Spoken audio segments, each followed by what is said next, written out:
नमस्कार दोस्तों, आज हम एक बहुत इंटरेस्टिंग टॉपिक पर बात करने वाले हैं। जानने की कोशिश करेंगे कि आखिर वो कौन सी चीज़ थी जिसने इंसानों को इस धरती का राजा बना दिया। बात करते हैं कई लाख साल पहले की, जब जो वानर था वो आदि मानव का रूप लेने लगा था। अलग अलग स्थानों पर रह रही जो प्रजातियाँ थी उनको अलग अलग नामों से जाना जाता था।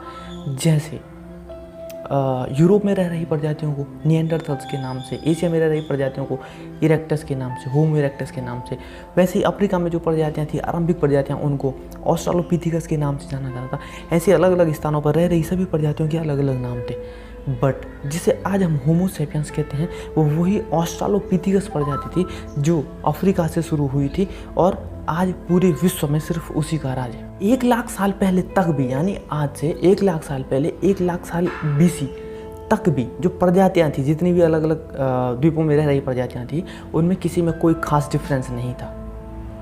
बट एक समय आता है 70,000 BC से 30,000 BC के बीच का जो टाइम था, ये जो टाइम है इसको संज्ञानात्मक क्रांति के नाम से जाना जाता है, कॉग्निटिव रिवॉल्यूशन के नाम से जाना जाता है। क्या था ये कॉग्निटिव रिवॉल्यूशन? यानी कि कुछ ऐसा घटित हुआ जिसने ज्ञान के क्षेत्र में या बुद्धि के विकास के क्षेत्र में एक क्रांति ला दी। अब यहाँ पर सवाल ये उठता है कि ये जो क्रांति हुई थी इसका क्या रीजन था? दोस्तों, हकीकत तो ये है कि इसका रीजन किसी को नहीं पता, नोबडी नोज। बट फिर भी जो सबसे ज़्यादा एक्सेप्टेड थ्योरी है वो है जेनेटिक म्यूटेशन की। कहा जाता है कि जो ऑस्ट्रालोपिथिकस थे, अफ्रीका में रह रही जो प्रजाति थी, उसमें जेनेटिक चेंजेस आए, यानी कि जीन्स में परिवर्तन आए, जिसने इन आदि मानवों के सोचने और कम्युनिकेट करने के तरीकों को पूरी तरह से बदल कर उन्हें नए तरीके से सोचने और कम्युनिकेट करने में कैपेबल बना दिया। यहाँ पर एक दूसरा सवाल यह भी आता है कि ये जो चेंजेस थे वो सिर्फ ऑस्ट्रालोपिथिकस में ही क्यों घटित हुए थे? वो अन्य द्वीपों में रह रही जो प्रजातियाँ थी, महाद्वीपों में रह रही जो प्रजातियाँ थी, उनमें क्यों घटित नहीं हुए? यानी निएंडरथल में क्यों नहीं हुए, होमो इरेक्टस में क्यों नहीं हुए, होमो सेपियंस क्यों बन पाए? हकीकत यह है कि इसका भी रीज़न किसी को नहीं पता। माना जाता है कि यह सिर्फ एक संयोग था, सिर्फ एक इत्तेफाक था। फिर भी यह महत्वपूर्ण नहीं है कि यह सिर्फ सेपियंस के साथ ही क्यों हुआ, बल्कि महत्वपूर्ण ये है कि इस क्रांति के घटित होने के बाद इसके क्या परिणाम सामने आए जिसने पूरी दुनिया को बदल के रख दिया।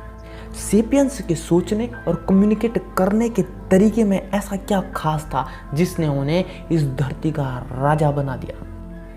ऐसा नहीं था कि प्राणियों के बीच में, किसी प्रजाति के बीच में कम्युनिकेशन पहली बार हो रहा था। हर प्राणी जानता है कम्युनिकेट करना, हर प्राणी की अपनी एक लैंग्वेज होती है।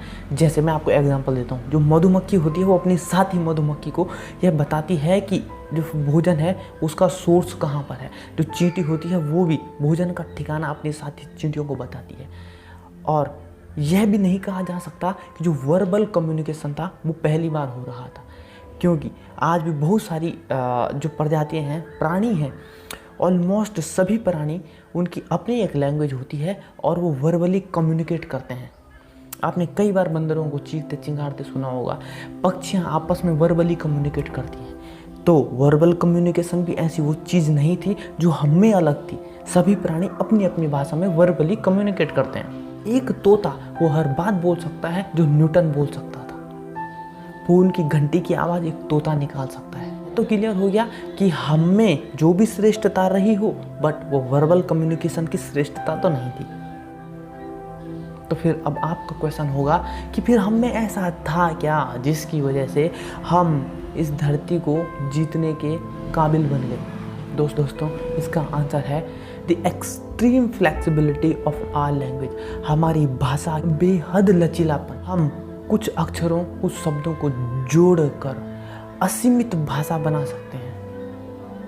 कुछ ध्वनियों को, कुछ संकेतों को जोड़कर आज हम सूचना युग में जी रहे हैं, जहां सिर्फ सूचना ही सूचना है। अब ये एक्सट्रीम फ्लेक्सिबिलिटी क्या थी, इसको थोड़ा समझने की कोशिश करते हैं। जैसे मैं आपको एग्जांपल देता हूँ। जब भी 2 बंदर साथ में होते हैं और उन्हें कोई खतरा होता है किसी उनसे डोमिनेटिंग एनिमल का, यानी कोई शेर आ रहा है, अगर उनको उससे खतरा है तो एक बंदर अपने साथी बंदर को यह बताता है, वर्बली कम्युनिकेट करता है कि सावधान हो जाओ, शेर आ रहा है, सावधान शेर। अपनी लैंग्वेज में बात करके बताने की कोशिश करता है कि सावधान शेर।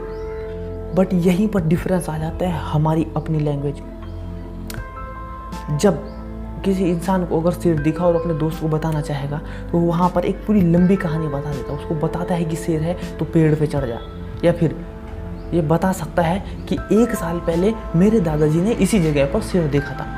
बट ये चीज़ एक बंदर कम्युनिकेट नहीं कर सकता, ये चीज़ एक चिड़िया कम्युनिकेट नहीं कर सकती।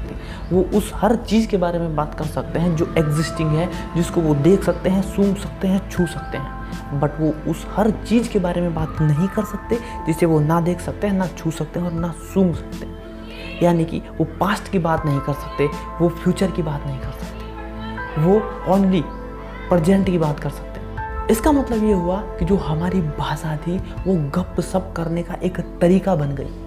आधुनिक मानव ने लगभग 70,000 साल पहले जो लैंग्वेज रिलेटेड जो एबिलिटी हासिल की थी उसने हमें आपस में घंटों बतियाने के काबिल बना दिया।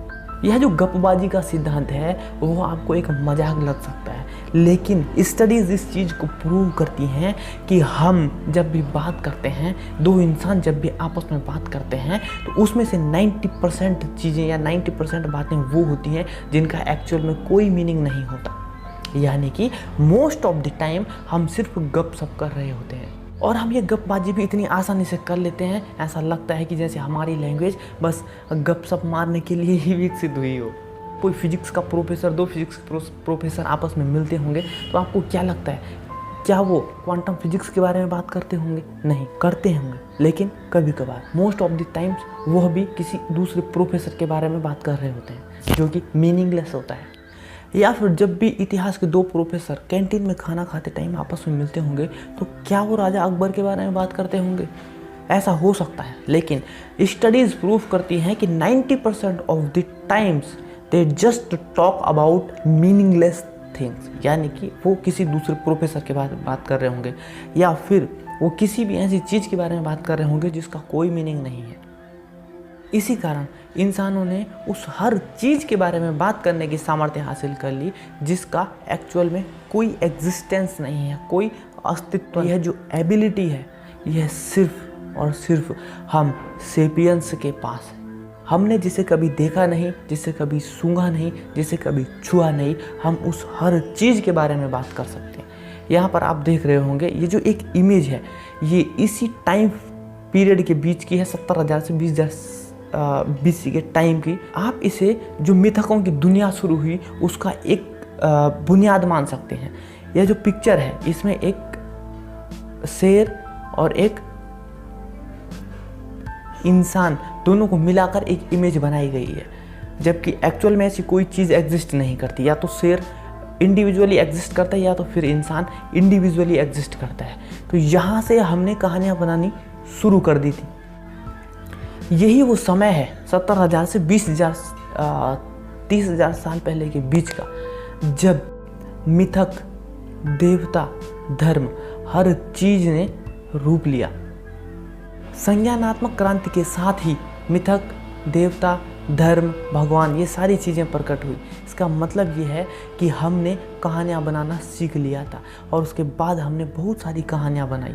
आप एक गाय को ये कभी विश्वास नहीं दिला सकते कि अगर वो 2 लीटर दूध ज़्यादा देगी तो उसको मरने के बाद स्वर्ग मिलेगा।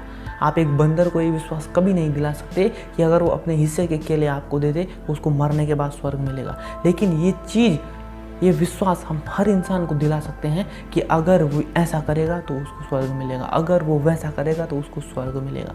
दोस्तों इस वीडियो में बस इतना ही, मिलते हैं फिर नेक्स्ट वीडियो में किसी नए टॉपिक के साथ।